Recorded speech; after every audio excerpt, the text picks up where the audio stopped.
we have our ForgeBox module of the week, and you have a module that's a pretty new one. And I had to ask you a little bit about it because when I first read it, I was like, I don't know how to pronounce it. And then, and then the first line was a simple templating tool for Coldbox apps. So I'm like, wait a minute.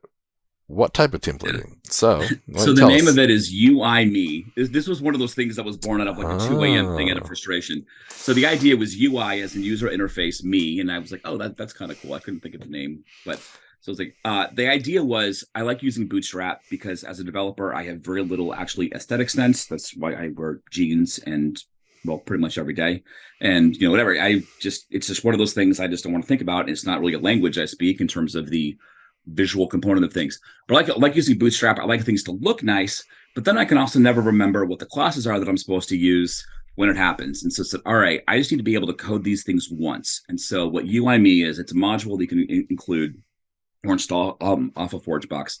And the idea is instead of actually having to remember what classes I have to do, remember to do tabs, I basically pass in a JSON object into UIME, into the tabs component, and what comes back is a tabbed thing. Now, what's cool about that, or what I think was kind of cool about it, is that's what actually I was able to create dynamic renderings with that. So, for example, I could take a view from here, render a view from here, just put it all into the JSON, and then pass that in.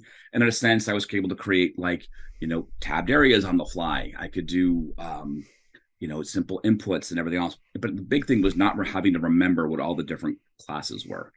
So that's what that is. Yeah, once I saw it, I thought it was pretty dang cool. So it's cool. Very new and it's open to pull requests. It is by all means not even close to the entire Bootstrap library. I think it has like 5 or 6 components in it. So if anybody wants to help flesh it out, by all means, let me know.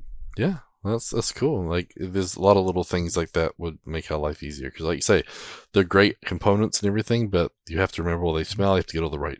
The nesting has to be right for everything to work, and so that's pretty neat.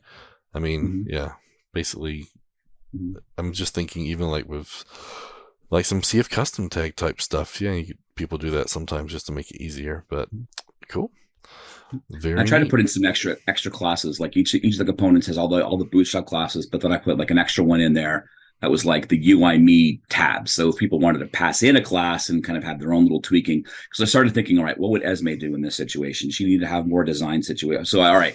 So I kind of put a hook in there to kind of put in some more classes or style if you want to pass in your own. But for the basics, for people like me, it works. Yeah, that's a really cool idea.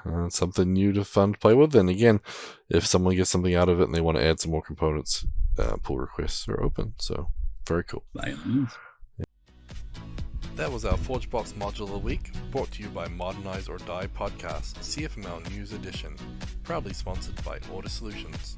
You can see the new episodes every week on cfmlnews.modernizeordie.io or on the Order Solutions YouTube channel.